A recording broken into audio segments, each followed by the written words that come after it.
Hello viewers, আসসালামু আলাইকুম। আশা করি সবাই ভালো আছেন। আলহামদুলিল্লাহ, আমিও ভালো আছি। আজকে আপনাদের সাথে শেয়ার করব ফুলকো ক্রিসপি বেগুনি কিভাবে বানানো যায়। দেখেন আমার বেগুনিগুলো কতটা ফুলকো আর ক্রিসপি হয়েছে। এই রেসিপিটা শুরু থেকে শেষ পর্যন্ত দেখলে যে কেউ পারফেক্ট বেগুনি বানাতে পারবে। আমি এখানে বেগুনি বানানোর জন্য 2 কাপ বেসন নিয়েছি হাফ কাপ পরিমাণ ময়দা,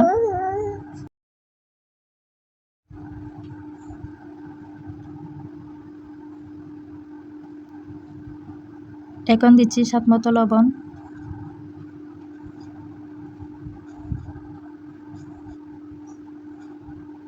হাফ টেবিল চামচ পরিমাণ হলুদের গুঁড়া,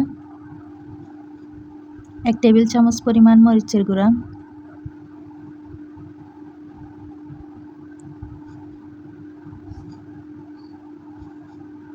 1 টেবিল চামচ পরিমাণ মিক্স মশলার গুঁড়া,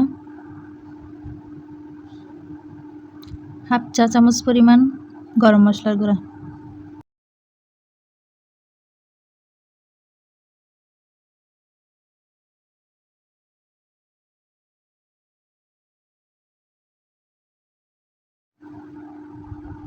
আমি আরও 1 টেবিল চামচ পরিমাণ মরিচের গুঁড়া অ্যাড করেছি।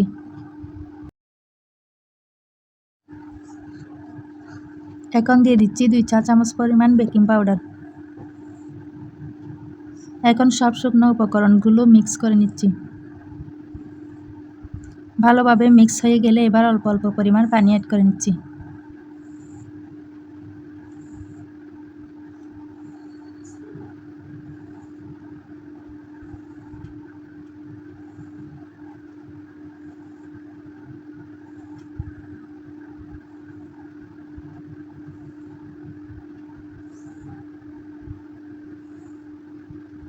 একসাথে বেশি পানি দিতে যাবেন না, একটু একটু করে পানি অ্যাড করতে হবে।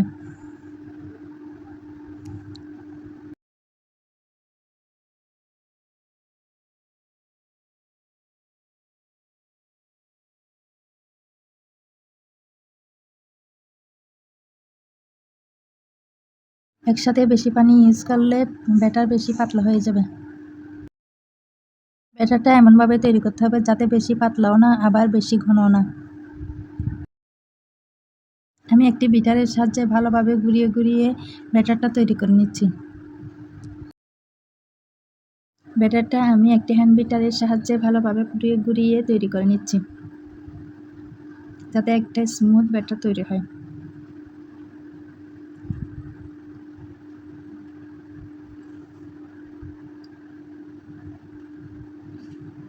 এবার আঙ্গুল ডুবিয়ে দেখতেছি ব্যাটারটা এক্সট্রা ব্যাটার সরে গিয়ে আঙ্গুলটা কোট হচ্ছে কিনা।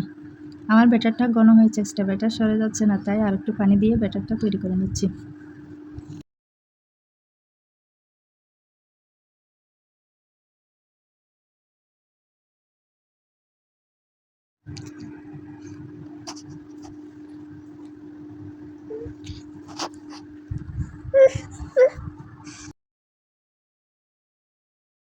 এবার আঙ্গুলটা কোট হয়েছে কিনা চেক করে নিচ্ছি। আঙ্গুলটা ভালোভাবে কোট হয়েছে এবং এক্সট্রা ব্যাটারও ঝরে গিয়েছে, অর্থাৎ আমার ব্যাটার রেডি হয়ে গিয়েছে।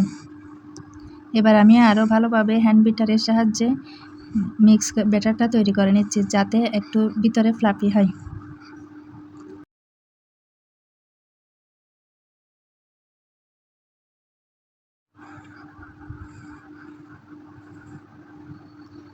আমি কর্নফ্লাওয়ার ইউজ করতে ভুলে গিয়েছিলাম, তাই আমি ব্যাটারের মধ্যে কর্নফ্লাওয়ার অ্যাড করে নিচ্ছি। ব্যাটারে কর্নফ্লাওয়ার অ্যাড করাতে একটু ঘন হয়ে গিয়েছে, তাই আমি আর একটু পানি দিয়ে ভালোভাবে ব্যাটারটা তৈরি করে নিচ্ছি। আমি এখানে 2 কাপ বেসনের জন্য 1 কাপের 4 ভাগের 1 ভাগ কর্নফ্লাওয়ার ইউজ করেছি। আমার ব্যাটারটা পাতলা হয়েছে বলে মনে হচ্ছে, আঙ্গুলে কোট হচ্ছে না, তাই আমি আর একটু পরিমাণ বেসন অ্যাড করে নিচ্ছি।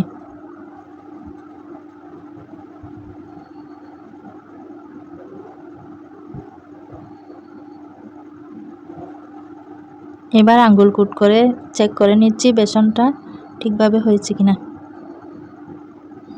আমার আঙ্গুলও কুট হয়েছে এবং এক্সট্রা ব্যাটার ঝরে গিয়েছে। ব্যাটারের জন্য আঙ্গুলটা দেখা যাচ্ছে না। যদি ব্যাটারের জন্য আঙ্গুলটা দেখা না যায় তাহলে বুঝতে হবে ব্যাটারটা পারফেক্ট হয়েছে।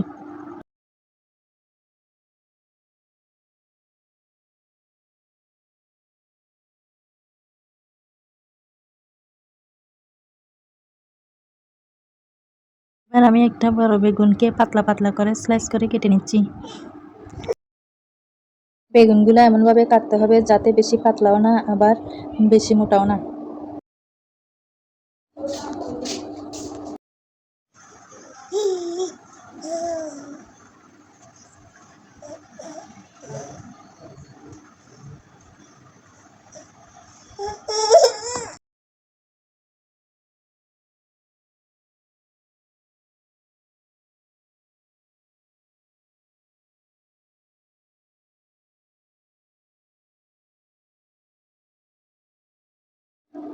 বেগুন পাতলা পাতলা করে স্লাইস করে কাটার পর আমি লবণ পানিতে 10 মিনিট ভিজিয়ে রাখবো। এরপর স্ট্রেনারে পানি ঝরিয়ে নিব। পানি থাকলে ব্যাটার ভালোভাবে লাগবে না, তাই পানি ঝরিয়ে নিতে হবে।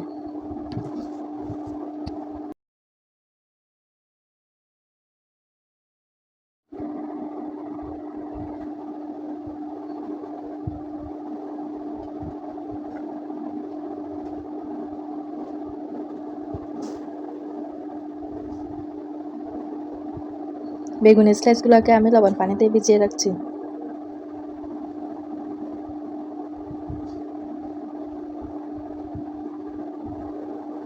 আমি একটা স্ট্রেনারে পানি সরিয়ে নিয়েছি।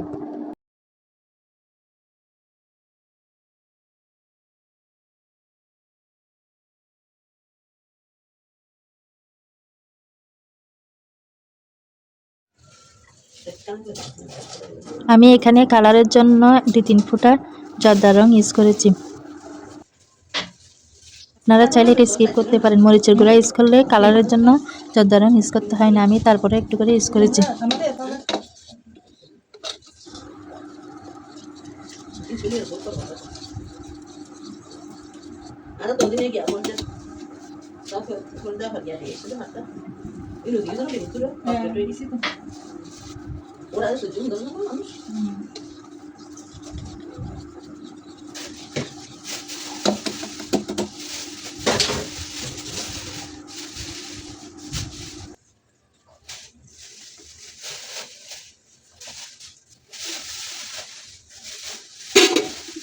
এবার একটা কড়াইয়ে তেল গরম হওয়ার জন্য দিয়ে দিয়েছি। তেল গরম হয়ে আসলে এবার আমি বেসনে বেগুনগুলোকে ডুবিয়ে একটা একটা করে তেলে ভেজে নিব।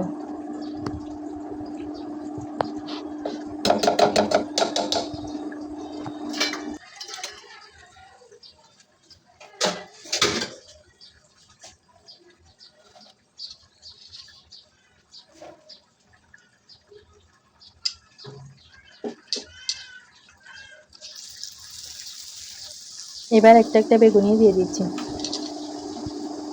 এক পাশ ভালো করে হয়ে গেলে তারপর আমি অপর পাশটা উল্টে দিব।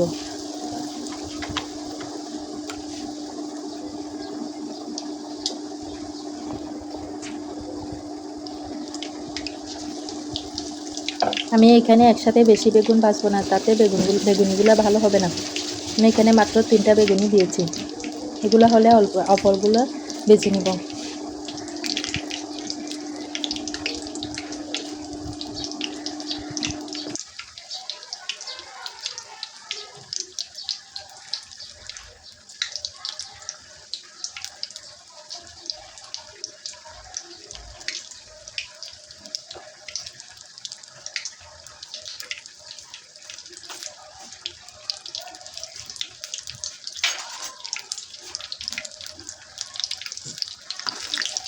এক পাশ হয়ে গিয়েছে, আমি আরেক পাশ উল্টে দিচ্ছি।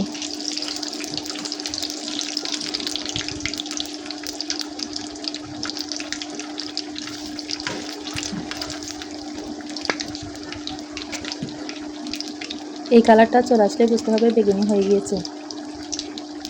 দুনো পাশের কালার একই রকম হওয়া পর্যন্ত অপেক্ষা করছি।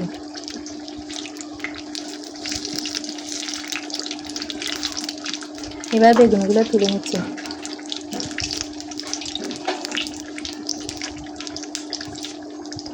একইভাবে আমি সবগুলা বেগুনি ভেজে নিব।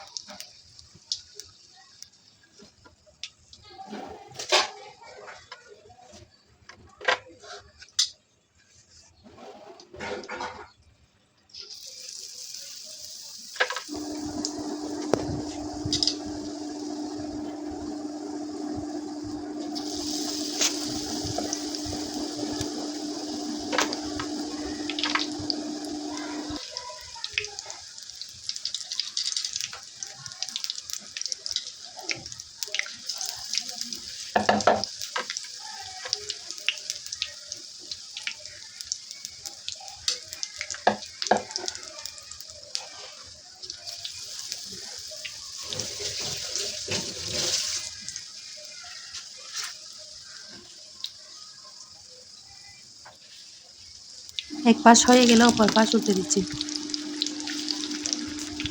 অপর পাশ হয়ে গেলে আমি তেল থেকে উঠিয়ে নেব।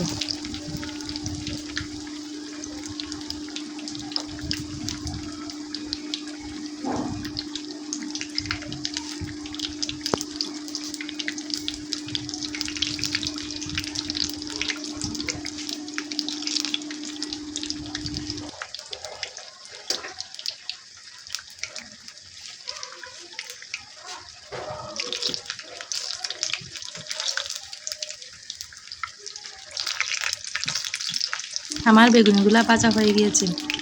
আমার সবগুলা বেগুনি ভাজা হয়ে গিয়েছে। এবার একটি প্লেটে তুলে নিচ্ছি।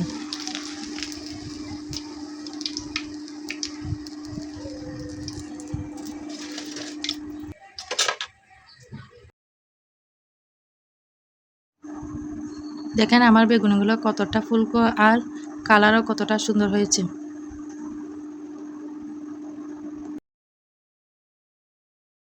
এই রেসিপিটা ফলো করলে যে কেউ দোকানের মতো পারফেক্ট বেগুনি তৈরি করতে পারবে।